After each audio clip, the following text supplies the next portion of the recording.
Hello. Welcome to the 10th episode of Peter York's Culture Wars House Party.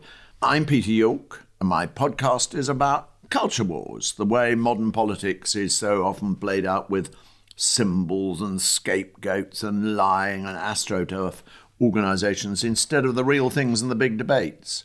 I'll be talking to the players and commentators in these culture wars and getting them to explain what they think is happening. And we'll have some fun and some gossip, and we'll ask them really vital questions like, who makes the best suede loafers in Jermyn Street? Now, Carole Cadwalladr is a former Guardian contracted freelance journalist. Important distinction there, which you'll recognise later. A former Guardian contracted freelance journalist who exposed the links between Brexit, the Trump victory, and the Russians in a series of articles in The Observer in 2016. And The Observer was then, more on the changes more later, an interdependent part of the Guardian family.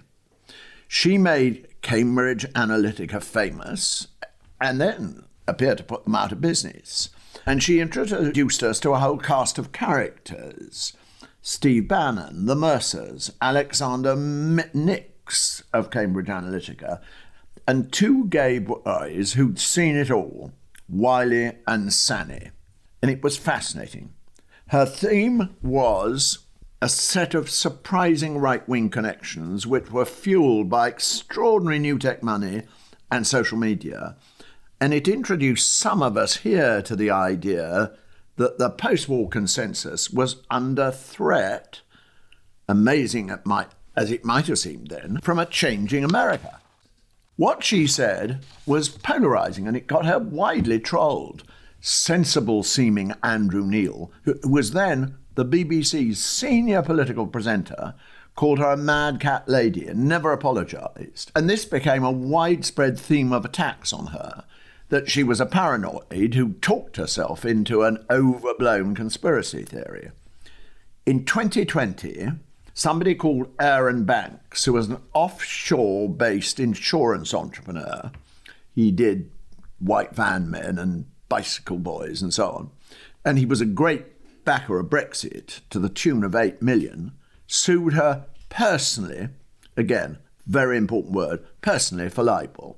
He said that some brief remarks in a TED talk she gave in April 2019 had suggested that he was very close to the Russians. But she sort of won. The case was terrifyingly expensive to fight, and it took 2 years out of her life. This year, the process of getting her life and her platform back has changed, because on April the 22nd this year, The Guardian sold or transferred, or whatever the word is, and Carole will explain, the 234-year-old Observer, her main platform, to Tortoise Media, which is a small, unprofitable media startup of fairly recent origin. And they did it in what seemed like a very untransparent way, just at the time that the world seemed to be going to hell in a handcart with tariff wars, Gaza, Ukraine. Carole, welcome to Culture Wars. Can we start with the now and work backwards? Why aren't you part of the New Observer? What are you doing instead? And where can people get you and read you because they want to? Peter, that was an amazing introduction, I have to say. I feel like you're going to have to send me that, because it was an amazing roundup of everything that's gone on. And you're such an astute, you've been right from the start of my reporting on this, such a sort of astute early adopter of it, an observer of it. And I mean, it's funny, as you were talking, I was just thinking about that, and I thought, oh, it is interesting because you've made your career, you're such a trend spotter, aren't you? And I feel like I was an early trend you spotted or something. Well, it's very, very interesting, all that, because there was a time when I wasn't the least bit political, or not even a little bit political, as Ben Elton used to say. And then I think you're part of my political education. Reading that stuff in 2016 was amazing because it drew connections between things one had noticed, but not drawn connections between. And they were very important. They were big stuff. They were international stuff, and they were frightening. And you were one of the first. I mean, it is interesting because, as I said, you were a really early adopter. I remember you buttonholing me at the first Byline Festival in 2017, and you really did pick up on these. I mean, it's interesting that you say that because I think you struck me as, Peter, if I'm allowed to say it, as somebody who's a little bit older, as in you're not a millennial, you're not a Gen Zer, but who was really fascinated by the sort of digital aspect of it and what was happening in terms of the way that that was being used to manipulate sentiment and everything else, and the way that it was intersecting with politics and therefore politically with what was happening. So it's sort of interesting to me because, of course, the whistleblower, Chris Wiley, and I've taken you straight off topic, but, you know, he came from a fashion background. And for him, it was like trend forecasting was actually how he got into this. Yes. And that was why I just suddenly thought, there is a kind of overlap here. And actually, you can look at politics and what is happening as a trend. And we are trending ever more rightwards, ever more authoritarian, ever more autocratic. You know, the way that there is this sort of global link up now between all of these different populist leaders. And it still feels that only a minority of people are really understanding the scale of that threat, I suppose. And maybe it's just too scary to reckon with. That's the other thing, isn't it? But I totally avoided your actual question there, you'll notice. But well, two things seem to be happening. One is it's too scary or even too big for people to grasp. The other is, of course, that it's being very much played down in all sorts of mainstream media. Yeah. Now, what we come to expect is the revived You and the revived Observer will be getting together to tell us all about this new threat to Western democracy, but you're not. Why aren't you in the Observer? What happened there? It's you know what, Peter, what I really appreciate about the way that you phrase that and put that is that you're putting it in the bigger global context. And that's really important because so much of the reporting around the media generally, and in specifically the case of the Observer, it's seen as some sort of small media gossipy catfight almost, you know, some whinging journalist who didn't like change versus I think it's this idea of it somehow being a media in-story rather than actually symptomatic of what is happening at a bigger scale. And so I really appreciate that framing of it. And it's really helpful for me personally as well, to think of it through that framing. And also what you do with that, because it is profound. It is profound. It is, you know, there's lots of things which are great about The Guardian. There's lots of things which annoy it about people. But regardless of that, where it has been an absolute bastion in Britain and then later, you know, in these other countries, is this independence that it's had. It's been really, really fortunate because it was set up as a trust, and it's never had this kind of rich man ownership or a corporate interest with other corporate interests. So it was being very unique in that way. And I really took that for granted over 20 years, that you could report without fear or favour. And in terms of, even though, you know, some of the things that we were reporting on, they did have financial consequences for the newspaper. You know, I started out with my big reports are about Google. Google was a strategic partner of The Guardian during some of that period. And, you know, was very dependent upon the Google for search, etc. But so anyhow, that regardless. But the whole thing that has happened, which is that so now the Observer is owned by a collection of private individuals. We still don't know who exactly they are. That list still hasn't been published. And we can see already in the ways that they're covering things, that there is a shift, right? And part of the model of the Observer is that they run these business events, and they're running business events with big AI companies and big oil interests, and you know, lots of news organizations might have their commercial arm.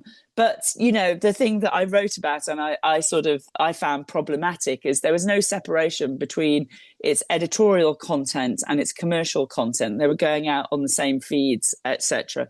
And, it was such a, it was a sea change, our reporting in Cambridge Analytica and Facebook, in terms of like how we have to think about big tech, how we have to think about Silicon Valley, how we have to understand that as a threat to our politics and our society.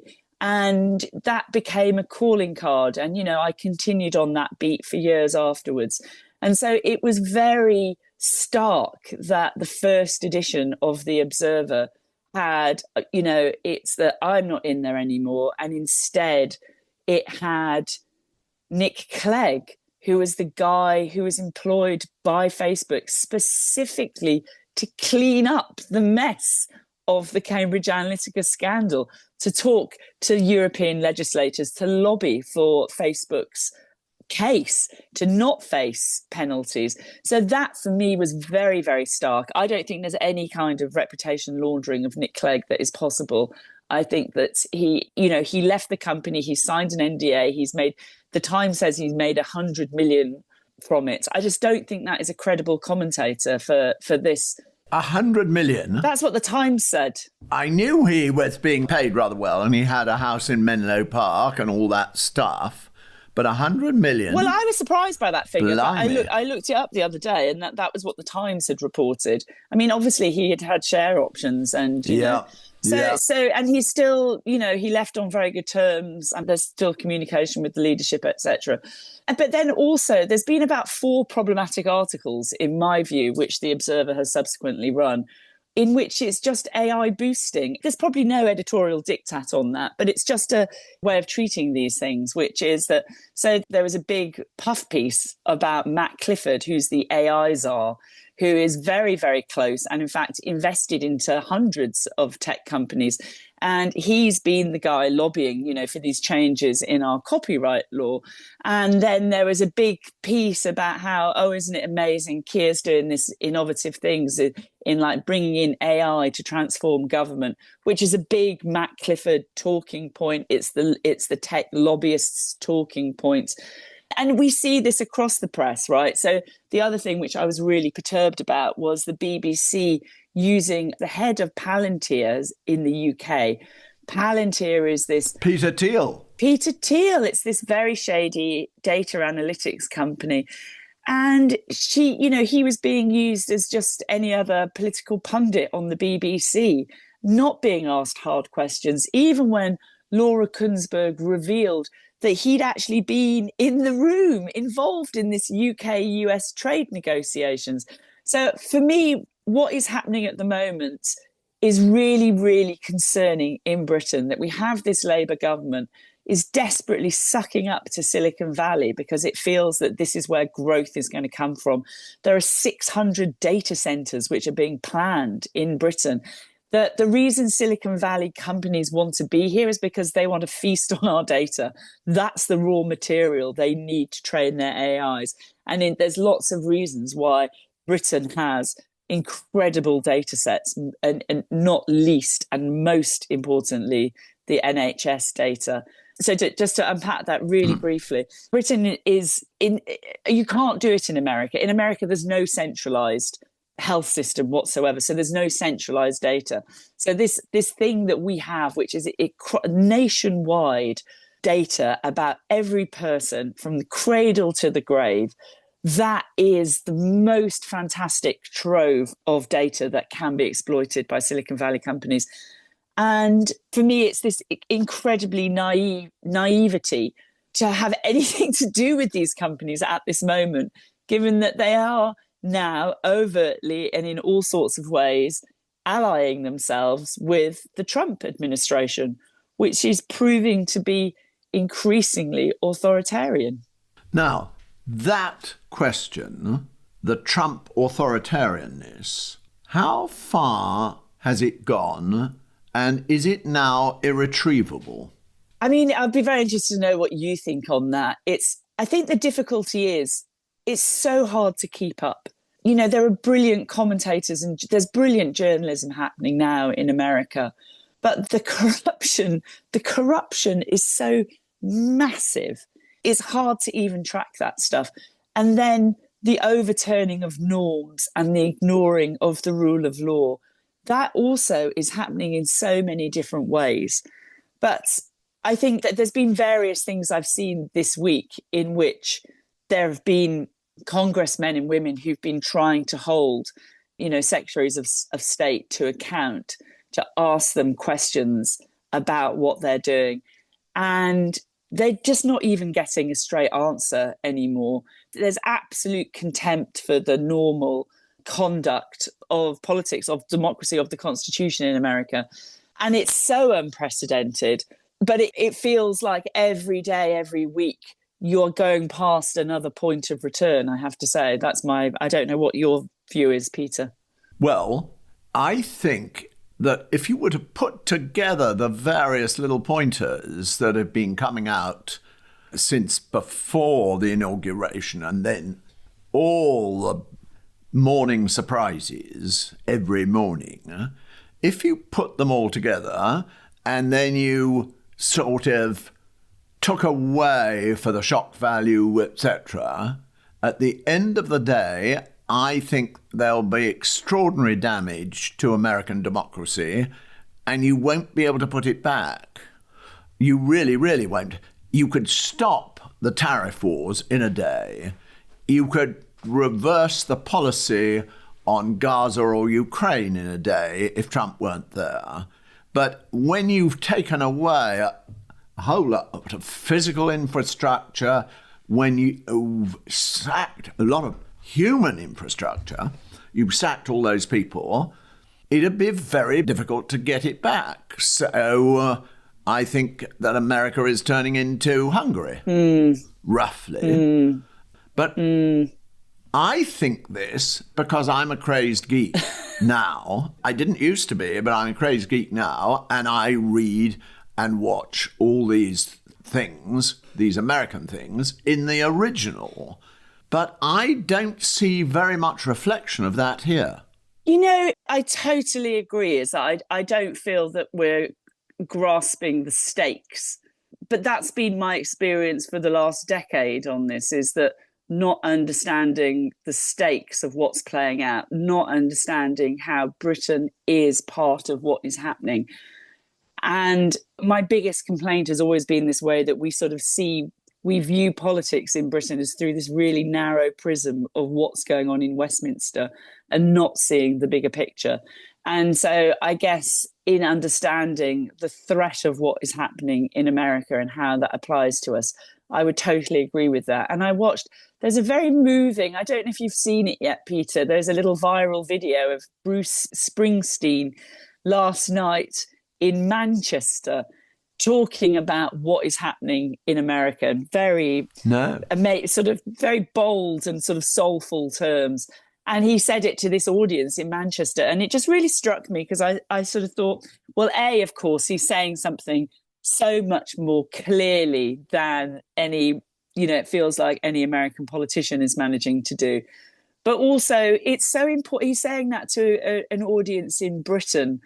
And I felt that was really significant because it's like it is in this moment, we have to show solidarity. We have to form these links. We have to understand that actually sort of shining a light on what is happening in America and showing sort of solidarity and support there is helping ourselves, because there is no doubt that this is coming for us next. We've had this little breathing space, arguably, but we can see how reform is building and growing and how it is absolutely aligned with what is happening in the US and with the same moves, the same playbook, the same ideology. And it's just learning. And eventually the same money. And the same money. Yeah, there's no doubt about that. And, I did an event in Parliament on Monday it's talking about how we've done nothing to protect our elections from foreign money, from foreign interference, despite the fact that there's so much evidence of the fact that we are obviously a target. And one of the ways in which we are a target is Elon Musk has made it explicitly clear that he is very interested in what's going on in Britain, and he's very interested in supporting reform. He's already doing that through X. We know that, we can see that. But there's been this signalling about, this 100 million potential donation. If he wants to do that tomorrow, he can. There is nothing we've got which would prevent him from doing so. And, it was interesting. So there was this backbench MP, Alex Sobel, who had helped us convene this panel. And he said there's no doubt that the government is aware of this threat and it knows it has to do something. But also it could happen tomorrow. Like, we don't have the time. Yeah. And that's where this whole subject not being top of mind, not being front of the paper, not understanding the way that technology is so fundamentally linked into this it's a massive, massive national security threat, and a threat to every bit of our lives, really. So Elon Musk could give, though there's a bit of bad blood between them because of Tommy Robinson, Elon Musk could give Nigel Farage 100 million tomorrow and get away with it. Yeah, totally. Presumably through British companies that he owns, or yes, there'll have exactly. to be some sort of. Yeah, exactly. He's already got a British entity, so he can do it perfectly legally without any problem whatsoever. And will he? We don't know. And this is where the technology money is interesting, right? Because one of the things I was thinking about when I saw this guy, Louis Mosley, the head of Palantir, on the Laura Kuenssberg show, it's everything that we've seen happen with kind of fossil fuel money, these sort of ideological billionaires in the US. They've peddled influence in the UK really successfully through these Tufton Street think tanks. So, 10 years ago, when I started sort of reporting and writing about this stuff, it was very unknown. People didn't understand this kind of whole think tank landscape and how the ways in which you set up these entities, you have no idea who funds them. And then they employ, young, smart, often quite attractive young analysts who flood chat and politics and TV programs. And Peter, you know all about that. You've written so much about that. But now it's tech money, right? It's the same game. And tech money also, by the way, is Saudi, it's Middle East money. And one of the really shocking things we saw happen this week, which is this government is looking to change the ownership laws on press ownership in Britain. There's always been this prohibition against foreign ownership, but they're now looking to change that. And you think, well, why? Peter, tell me what you make of that. I'll be really interested. Well, I'm not across that thing, that this current Labour government is cool, if not to say enthusiastic, about foreign press ownership, so that, for instance, that collection of Middle Easterners who wanted to buy the Telegraph could. I think it's paving the way for that. There's obviously been lobbying on the government to change that law to allow, as you say, those Middle Eastern buyers to buy the Telegraph. Well, Sir Paul Marshall and his exploits are very interesting. Paul Marshall, who owns 42.2% of GB News, along with a New Zealandish, I'm searching for the word, he is literally New Zealandish, co-owner. Christopher Chandler. Mr. Christopher Chandler, based in Dubai, owns the other 42.2, and the third bit, I think, is owned by the Sky News Australia guy, who actually runs the show. He now owns The Spectator. He paid a very full price for it, 100 million. And he owns Unheard, which is The Spectator for the younger set. And he hasn't said he doesn't want the Telegraph, but the other competitors seem to be a very pro-Israeli and New York entrepreneur. So, and you think that the rules are about to be relaxed? There was just a news report a couple of days ago, and it just seems so astonishing. I mean, why? What's the interest of the Labour government in that? What benefit is that to the British people? None at all. I would say... Why would you want your press to be owned by opaque foreign billionaires with shady agendas? Why? It's sort of astonishing. And that goes to, as I said, the fact that, which is, and this is exactly what I'm saying about the impact of the tech lobby on this UK government. Tech lobbyists have the ears of ministers and they are dictating UK policy. And it's because there's a promise, right? And in the case of the tech stuff, it's the promise of growth, it's the promise of jobs, it's the, I mean, it's, you know, you can see why they fall from that. But in this instance, it's totally baffling. It is, yeah. Right? So there is something specific going on there, it feels like. Why, what, or some trade. Pre-Brexit, there was a great argument for Britain and particularly London, and everyone saw it because we were an intermediary, a very, very useful commercial intermediary between the big world outside, and particularly America, and the EU. And so we were the obvious place to invest. We were the obvious place to set up all sorts of international headquarters. And we were an enormous beneficiary of that. It's not so easy now.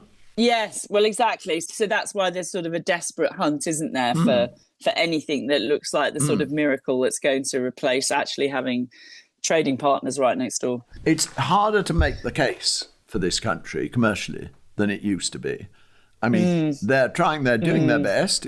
So this is what I wrote about. So, you know, I'm no longer at the Observer. I now have a newsletter on Substack called How to Survive the Broligarchy.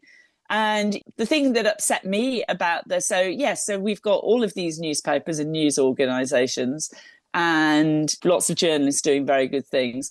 But here was the massive story of last week, which was the UK-US trade deal, right? And it's a huge consequence both to us and to the US.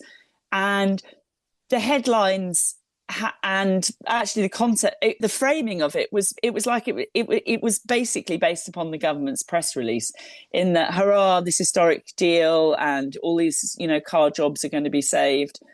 And the small print of it, which is we don't know the small print of it, they haven't yet released those terms. Why? They obviously know more than they're saying. Why aren't they being upfront about that? And then the second point, which was the thing which really troubled me, is the fact that Peter Mandelson, who's the ambassador to Washington, said that, there was an exciting technology partnership, which was part of the deal. But we heard no details about that. We know that when Keir Starmer went to visit Trump in Washington, he had two meetings. One was with Trump, and one was he went to visit the Washington office of Palantir. So that's Peter Thiel, who's the tech billionaire who sponsored J.D. Vance's entire career, who is his company is at the heart of a US surveillance structure now.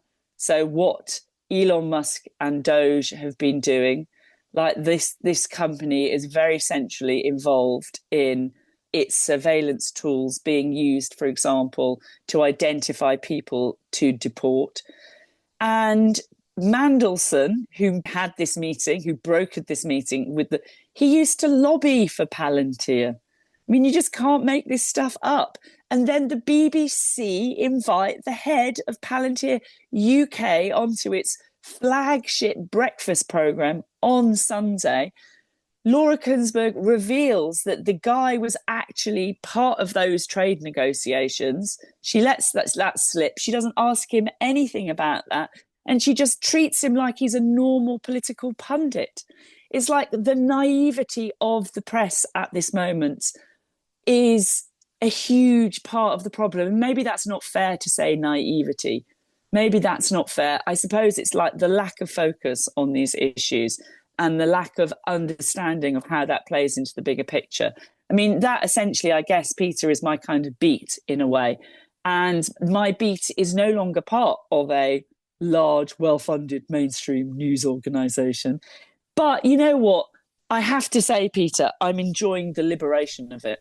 I wholly believe in why we need a robust, well-funded media system. And for me, that's always been within a mainstream news organization. And I've written and advocated for why we must fund them and must pay for our news, etc.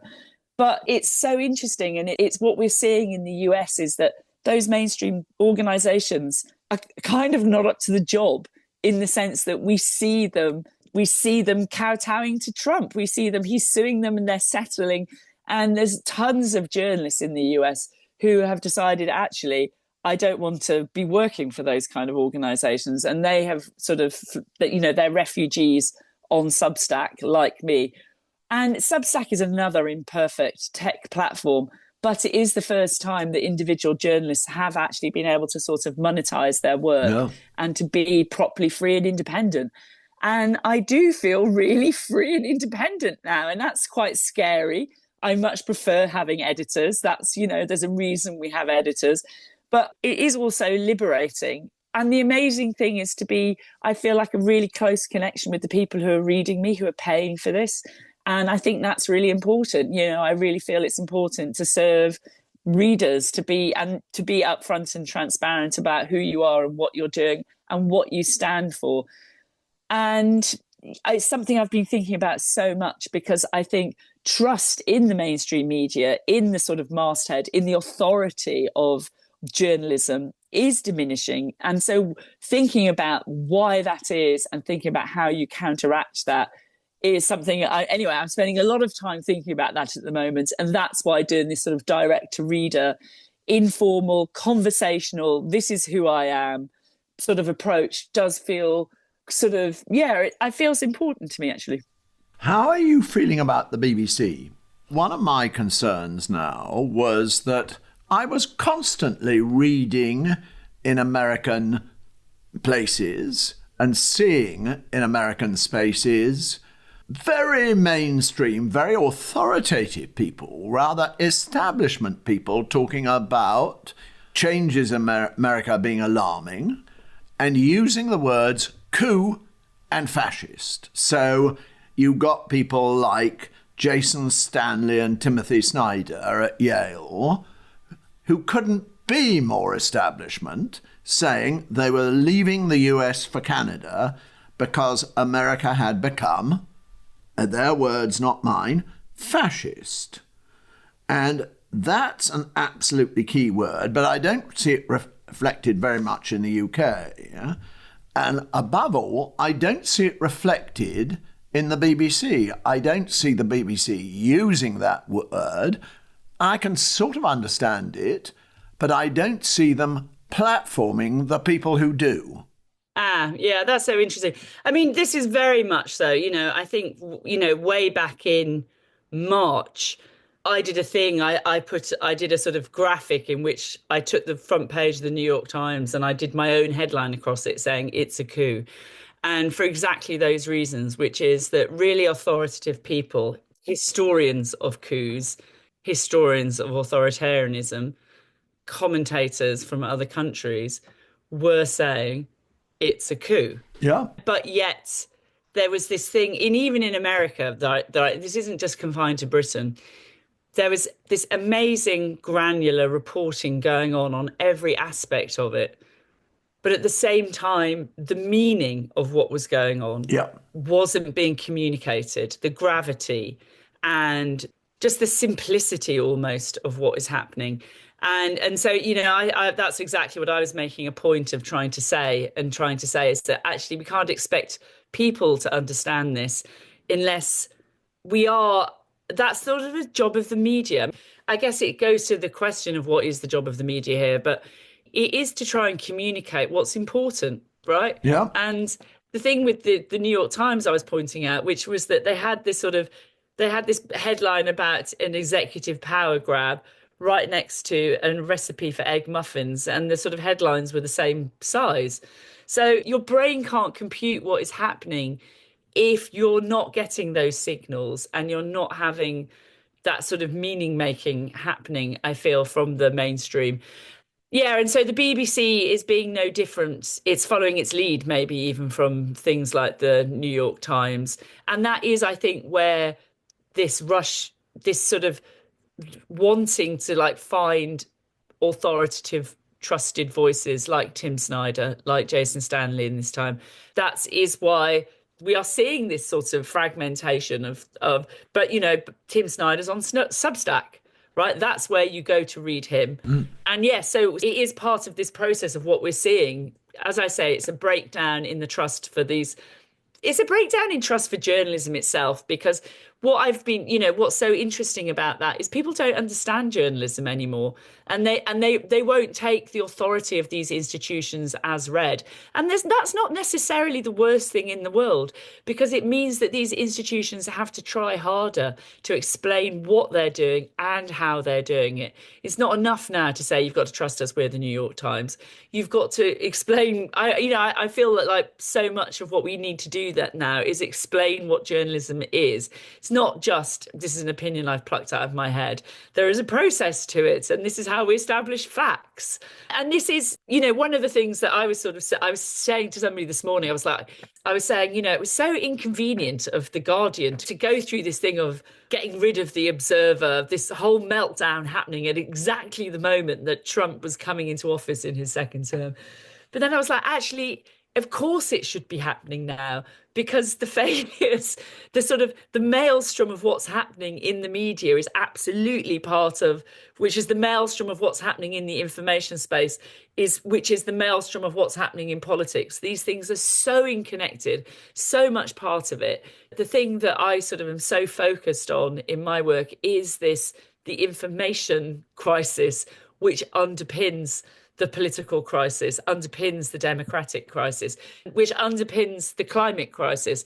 At the heart of this is the way that we communicate, the way that we receive information, the way that we understand it.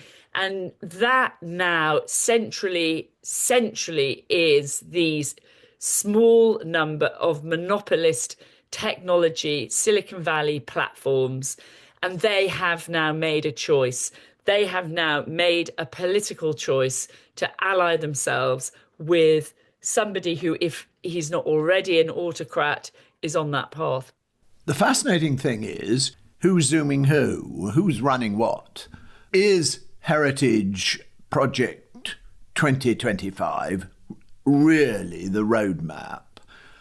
Being run by much more anonymous, much younger, much formally cleverer and much richer people. He's aiming to rebuild his fortunes, but he hasn't quite yet, Donald Trump. Are they really running the show? And in that case, what does it mean? Who is Trump? Is Trump a performative front man behind the excitement of which you can do what you want? Could anyone else serve as Trump? Could J.D. Vance serve as Trump? And the Heritage Foundation actually run the world? I don't know. I mean, the thing is with Trump, he's just so... Even when he does wildly unpopular things like trade tariffs, like even when he's there sort of saying, well, maybe the kids, they're just going to have 2 dolls, like little girls. They have 30 dolls. They don't need 30 dolls. They can just have 2 dolls. I mean... How many 11-year-olds are playing with dolls is another question. But he gets away with things, right? The great showman can do things which no other person on earth can do. Yes. So that bit of it, how much is dependent upon Trump? I don't know. I mean, certainly he is a useful idiot for other people with vested interests. Exactly. I mean, there's no doubt about that. So one of which is the Heritage Foundation and the Project 2020. That's one lever. But there are other ones, like the crypto dudes now totally have the Trump in their pockets, and he is enacting their agenda. The AI dudes, oh my God. One of my sort of tasks for today was to read more about what on earth was going on in Saudi Arabia. Trump was in Saudi, but also all of the main tech chiefs were there with him. The Saudi money going into AI is just a huge player in that sphere. So it's not a singular, I think. thing in that it's the sort of Christian nationalists of the Heritage Foundation and that faction. There's now lots of different factions who've realised that actually they can play ball with this president to get what they want. And that is, that's the bit of it, which is the sort of the oligarchic sort of structure, which we're familiar with from Russia watching all this time. What should little English people do? The late Quentin Crisp, who was a very amusing thinker and talker, used to say, when faced with any challenge of hygiene, finance or morality, would say, I'm only English, which would say, we can't do this. We've been defeated, really, by the war. Our place is in poverty on the sidelines, and we should accept it. What should little English people do about the awfulness of the world? So Britain is in a really, really critical place here in which we are now really important because it's like America has been captured. America has been captured, and the assault upon individual freedoms, freedom of the press, freedom of association. I mean, we can see the direction, how much worse it's getting.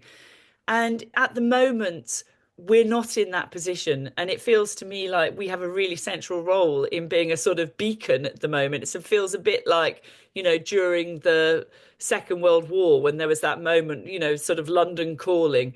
And it is in our self-interest to pay as much attention, to provide as much solidarity and support as possible, to provide shelter for many of these scientists and and journalists who are going to be academics who are coming under pressure.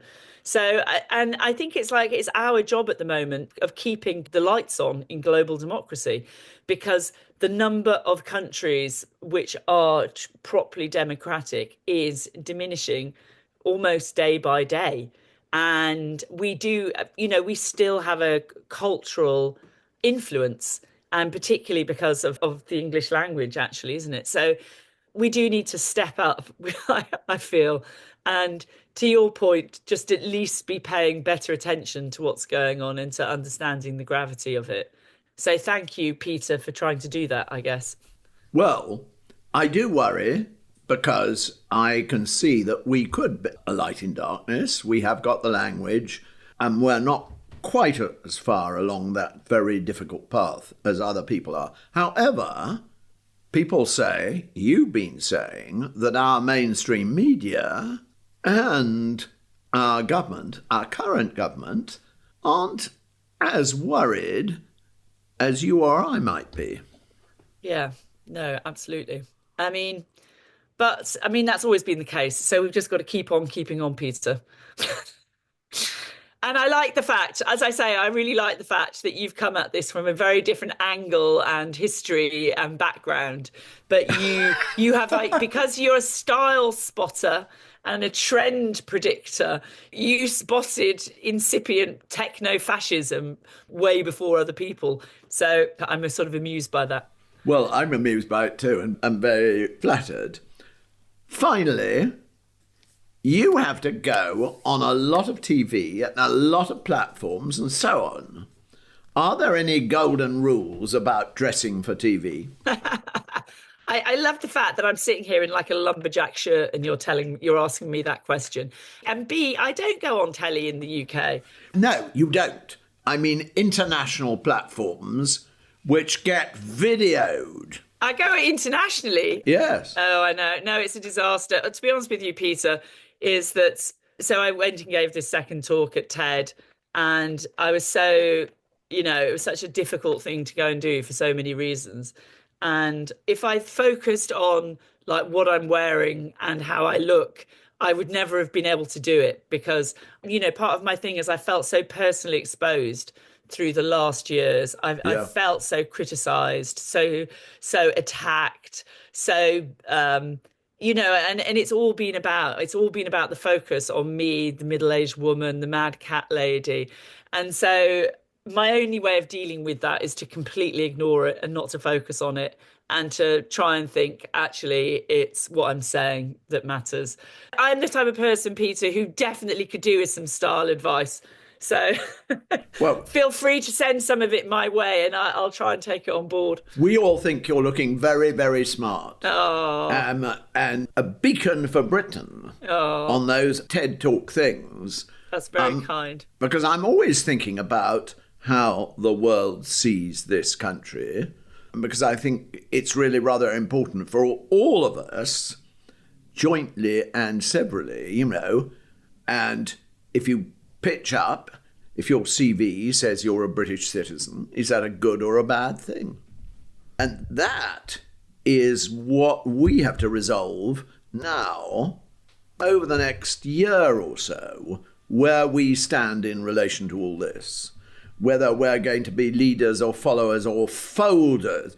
The Tina Brown word at the great Tina Fest recently, you were there, that some people in America have fought and some have folded. Well, are we going to fold? Very good question. Big question for Britain. Big question. Thank you very, very much. It's great to have you doing this, and by all means, do send me some style suggestions. Once again, huge thanks to Carole Cadwalladr.